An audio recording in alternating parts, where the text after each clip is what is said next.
Katika uwanja wa Meja Jenerali Isamuhyo, Young Africans atamkaribisha JKT Tanzania katika mchezo wa ligi kuu ya NBC Premier League. Tunakwenda kuangazia ni mechi ya aina gani, ukilinganisha kwamba maneno yameanza kuwa mengi kwa upande wa Young Africans yakimhusisha kocha Pedro Goncalves na timu nzima kwa ujumla katika performance ambayo wamekuwa wanaicheza. Timu inapata matokeo, lakini katika eneo ya kiuchezaji mashabiki wamekuwa wana doubt kubwa katika huo upande. Tunakwenda kuangazia kitu gani ambacho kesho Young Africans wanaweza kwenda kukipata. Jina langu ni Leopard John, niko hapa na Mdachi Ali Omari, nyuma ya kamera ni Yusufu Mpuma. Tunakwenda kuangazia mchezo huo kinagaubaga. Mdachi, Young Africans chini ya mwalimu Pedro Goncalves kesho uso kwa macho na JKT Tanzania dhidi chini ya mwalimu Ahmad Ali. Kwanza inakwenda kuwa mechi aina gani kwa timu zote mbili, ukiangalia jinsi msimamo ulivyo, JKT akiwa ameng'ang'ania pale kileleni? Young Africans na JKT wanapokutana kwenye uwanja wa Meja Jenerali Isamuhyo, matokeo yamekuwa yakiwa magumu zaidi kwa pande zote mbili. Hasa ukizingatia Young Africans katika kumbukumbu ya michezo ambayo amecheza Meja Jenerali Isamuhyo, ameishia kokota alama moja tu kila mchezo ambao amecheza pale. Maana gani? Kama si sare ya 1-1 bali si sare ya 0-0 ambayo ameipata katika dimba hiyo ya Meja Jenerali Isamuhyo. JKT wanapokuwa kwenye uwanja wao nyumbani wamekuwa wagumu sana kuruhusu kupoteza mchezo. Kama kuna mechi wamepoteza basi ni 1 au 2 katika uwanja wao wa nyumbani. Hii inakupa taswira ya kile ambacho JKT wanacho msimu huu. Hasa ukizingatia na mtu kama Sari Kalabaka ambaye alikuwa kwa Simba Sport Club, amekuja kwenye kikosi cha JKT Tanzania, mchango wake unaonekana. Tayari amefunga mabao zaidi ya 5 katika kikosi cha JKT Tanzania na amekuwa miongoni mwa wachezaji muhimu kwenye kikosi hicho na kuifanya timu hiyo kupata mabao zaidi kupitia kwake yeye kama mchezaji. Hii inakupa taswira kile ambacho kinakwenda kutokea. Lakini kitu ambacho kingine kinafanya mchezo huu kuwa mgumu, tayari JKT Tanzania wanakuja na ile rhythm ya kujiamini. Ni timu ambayo ikiwa nyumbani inajiamini sana katika aina ya uchezaji na kufuata mbinu ambazo anapewa na mwalimu Ahmad Ali, ambaye amekuwa ni kocha ambaye ana falsafa ambayo inavutia zaidi pia anapocheza. Ameitoa JKT kule ambako ilikuwa kipindi ambacho JKT ikiwa kiwanjani ni mpira wa kukaba sana, lakini wanasubiri mpinzani aje. Lakini wakati huu JKT inapocheza unavutiwa. Sawa, timu inakaba kutokea chini, lakini wanapokaba mpira hawachezi kwa kurupuka kwamba tubutue. Hapana, unaona timu inaanzia chini, mipango kwenda kushambulia kwa wapinzani, wapanyana mpira wanarudi chini kuja kukaba kwa pamoja, na hiyo ndio kitu ambacho mwalimu Ahmad Ali ameweza kukiingiza kwa wachezaji wa JKT Tanzania.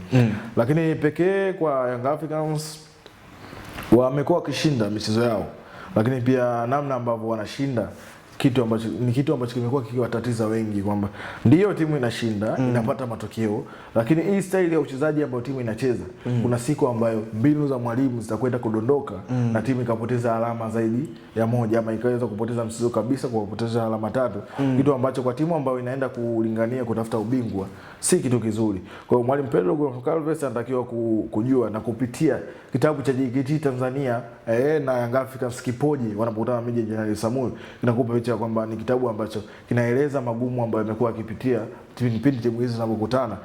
Ni matokeo magumu. Sale si matokeo mabaya kwa upande wa JKT Tanzania wala kwa Young Africans, kwa sababu wote wanagawana alama 1. Lakini kwa klabu ambayo inahitaji kuwa bingwa, alama 1 ama kudondosha alama 2, kitu ambacho kinaanza kutia dosari mdogo safari yako ya kuwa bingwa. Kwa hivyo mwalimu Pedro Goncalves anatakiwa kupitia na kujua kitu gani ambacho anapaswa kufanya mchezo huu, hasa katika staili yake ya uchezaji na mbinu ambazo amekuwa akizitumia. Zimekuwa zikifeli mapema tu, ama dakika ambazo za mapema watu wanatazama tayari, ama ukiangalia unaona kabisa hapa tayari mwalimu kuna kitu ambacho kinaonekana kiko sawa. Sasa ile namna ya kutranslate, kubadilisha kile ambacho walianza nacho kwenda upya, ndicho watu wamekuwa wakipigia kelele. Amekuwa ni mzito sana kubadilika kwenye staili yake ya uchezaji ambayo ameanza nayo kwenda kwenye staili nyingine ambayo inaweza kumtafutia yeye matokeo na kuifanya timu icheze huku ikiwa inatafuta matokeo kiwanjani. Young Africans wanamkosa Pacome Pedro Zouzoua ambaye bado atakuwa anasumbuliwa na majeraha. Kuelekea kwenye mchezo huu, Young Africans watapata madhara yoyote juu ya kukosekana kwa Pacome Pedro Zouzoua, raia wa Ivory Coast? Mazala inawezekana katokea kutokana na kile ambacho kimekuwa kikizungumzwa. Mwalimu Pedro Goncalves amekuwa akihukumiwa kwamba timu haichezi vizuri. Lakini unapokuwa na wachezaji aina ya Pacome ambao ukiachana na timu kucheza vizuri, yeye binafsi ana uwezo wa kukupa kitu ambacho kaipa timu matokeo. Yeye ana uwezo wa kuiamua game na timu ikapata matokeo mazuri, kukiachana na namna ambavyo timu inacheza. Unaona kuongeza mchezaji wa aina hii inakwenda kupungua kitu ambacho kinaitwa creativity ya mchezaji binafsi. Ndio timu imekamatwa kwenye mpango wa wapinzani, mbinu zake zimefeli katika kiwanja. Sasa mchezaji binafsi anatafuta kitu cha kufanya ili timu ipate matokeo. Leo hii Young Africans wanaenda kubakia na kumkosa mchezaji ambaye ni kama key players, ni mchezaji muhimu kwenye kikosi cha timu, kwenye kikosi cha Young Africans. Inakwenda kupata madhara kulingana na kile ambacho amekuwa akifanya Pacome Zouzoua. Lakini ukosefu ama kukosekana kwa mchezaji huyu inawezekana isiwe madhara kwa timu, kwa sababu tayari mwalimu ameshajua kwamba mchezaji huyu namkosa kutokana na sababu ya majeraha alionayo. Sitamtumia katika plani yangu ya mechi kadhaa ambazo zinakuja, kwa sababu ripoti ya daktari tayari ameshazungumza kwamba mchezaji huyu atakaa nje kwa muda kadhaa, ama atakaa nje kwa wiki kadhaa na siku kadhaa. Kwa hiyo katika siku hizi game ambazo atacheza mwalimu ama itacheza klabu ya Young Africans, tayari anakwenda kukosa huduma ya mchezaji huyu. Ni kipi ambacho mwalimu anatakiwa kufanya?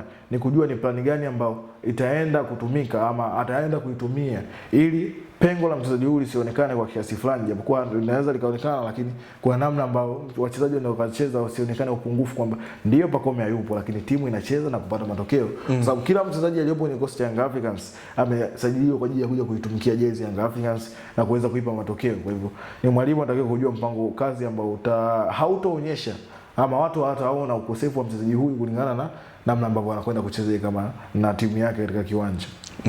Katika mbio za ubingwa unaambiwa kwamba usipoteze alama hata moja, ndicho ambacho Young Africans wanatakiwa kukifanya. Kumbukumbu nzuri au mbaya kwa wananchi ni mechi ya mwisho JKT ameshawahi kumbana mbavu, na ilikuwa ni miongoni mwa timu ambayo ilikatisha mbio za ubingwa za Young Africans, na Young Africans wakapaswa kusubiri hadi mchezo wa mwisho wa ligi kuu ya NBC ambapo walimfunga mtani wao Dabi ya Simba kwenye mchezo ambao ulipigwa mwishoni kabisa mwa ligi kuu ya NBC Premier League. Jina langu ni Leopard John. Hii ilikuwa The Golden Boot. Nilikuwa hapa na Mdachi Ali Omari, nyuma ya kamera Yusufu Ramadhani Mpuma.